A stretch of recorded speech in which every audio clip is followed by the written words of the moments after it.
Армағайын. Нұркент ұлттық арнада ақпарат.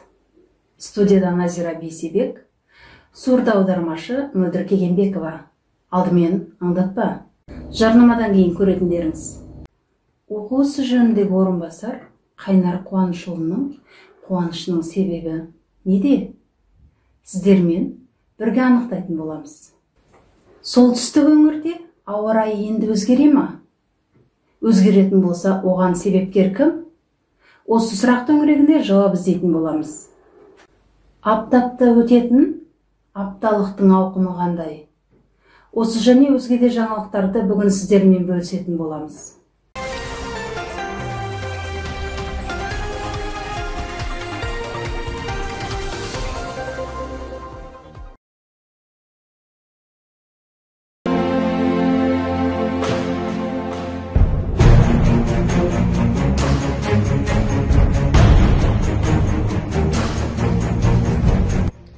Әрбір күн өткен сайын жауапкершілік артуда. Ұлан басын таңдайтын уақыт келді. Сіздердің әрбір дауыстарыңыз маңызды.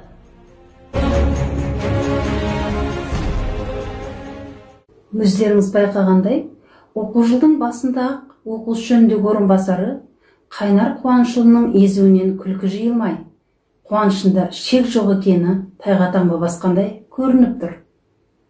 Бұның себебін өз тарихшымыз Мөлдір Кегенбекова анықтап білді.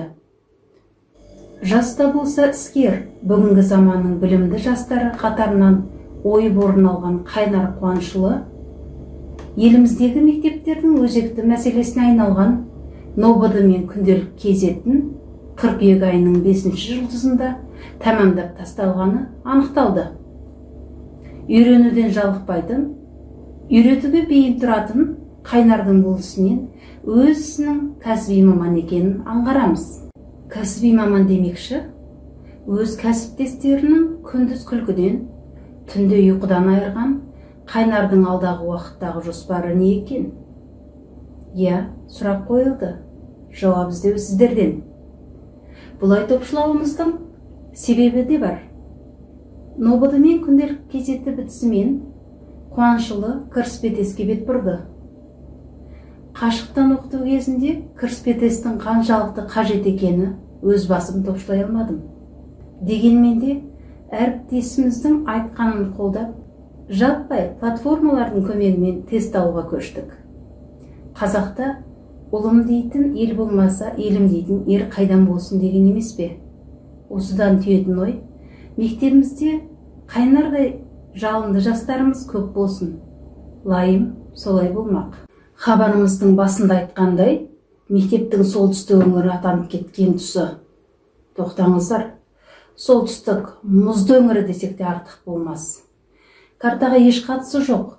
Солтүстік беткейде орналаспаса да, қысы ызғарлы, жазы қоңыр салқын тартып тұратын бұл бөлікте биыл ауа райы кенеттен өзгеруі мүмкін. Қалай дейсіздер ғой?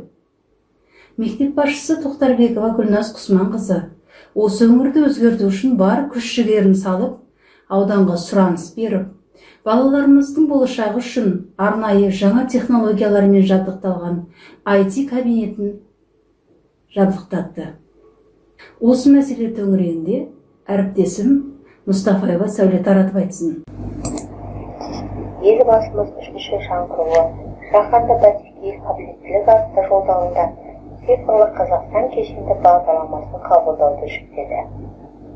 4-ші өнеркәсіптік революция жағдайындағы дамудың жаңа мүмкіндіктері жолдауында IT, киберқауіпсіздік, роботты техника салаларына басымдық берген болатын. IT кабинеттерін ашу, оқушылардың дарын ұштап, сандық технологиялар бағытындағы білімін арттыруға жол ашады. Қазіргі таңда біздің мектепте де осындай заман талабына сай IT кабинеті ашылуда. IT кабинеті роботты техника деген курсқа арналған. Кабинетке 10 ноутбук, 3D принтер, 3D сканер, мультимедиалық тақта, жеке модульдерді құрастыруға арналған құрылғылар, роботты техника жиынтықтармен жабдықталған. Қазіргі таңда оларға арналған арнайы программалар енгізілуде. Бұл программалар арқылы балалар роботтың нобайын құрастырып, алгоритмдерін жазуға болады. Күздің жайма шоғы аптап-ыстығында 5 қыркүйек тілдер мерекесі мен жарыса жеткен апталық ауқымы ерекше болып отыр.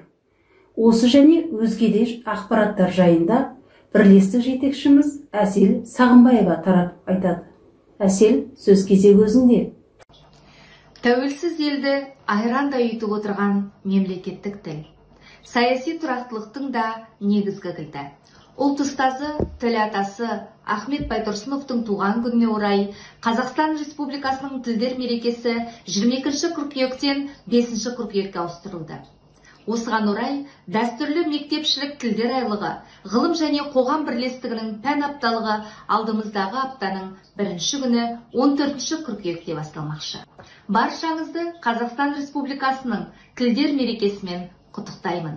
Құрметті ұжым, сіздерге ғылым және қоғам бірлестігі мүшелерінің тілдер айлығы аясында өткізгелі отырған іс-шаралар жоспарымен қысқаша таныстырып өткім келеді. Биылғы 10 күндік жылдағыдан өзгеше. Еліміздегі пандемияға байланысты жарияланған карантинге орай барлық іс-шаралар қашықтықтан оқыту форматында жүзеге асады. 10 күндіктің тақырыбы тіл тағдыр, тарих тағылым деп аталады. Мақсаты сабақта интербелсенді әдіс-тәсілдерді, АКТ-ның түрлі мүмкіндіктерін пайдалана отырып, оқушылардың қашықтықтан оқыту барысында пәнге қызығушылығын арттыру, сабаққа негізделген оқу мақсатына қол жеткізу. Апталықтың ашылуы 14 қыркүйек. Жауапты бірлестік мүшелері. Дәл осы күні оқушыларымыздың жүрек жарды құттықтауларын да тамашалайтын боласыздар. 15 қыркүйекте қазақ тілі мен әдебиеті пәнінің мұғалімдері Сағынбаева Әсел Серікқызы, Бейсебек Назира Жұмағазықызының 8-10 сыныптарда ашық сабақтар өтеді. 16 қыркүйекте тарих пәнінің мұғалімі жас маман Кегенбекова Мөлдірдің ашық сабағы және қазақ тілі мен әдебиеті пәнінің мұғалімдерінің ұйымдастыруымен 5-11 сыныптарда мәнерлеп оқу сайысы өткізіледі. Қазақ тілі мен әдебиеті пәнінің мұғалімі Қасымова Раушан Орынбасарқызының 10 сыныппен өткізетін ашық сабағын 18 қыркүйекте тамашалайсыздар. 21 қыркүйек күні 1-11 сынып жетекшілері өз сыныптарында тіл мерекесіне орай әдеп сағаттарын. Тарих пәнінің мұғалімі Кастеева Назым 11 сыныбымен ашық сабағын өткізеді.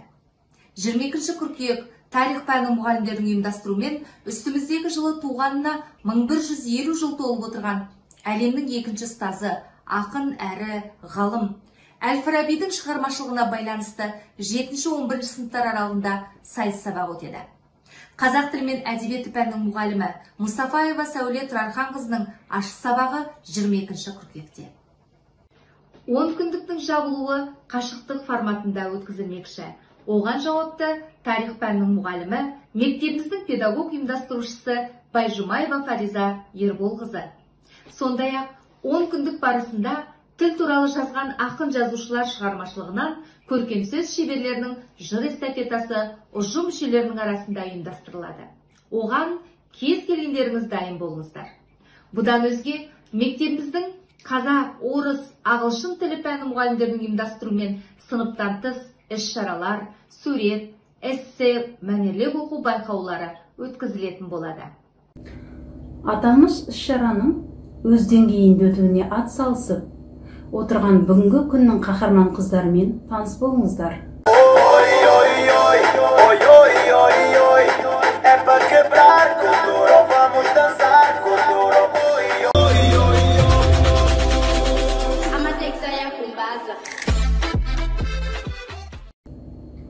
Алдағы уақыттағы жаңалықтар топтамасы осындай.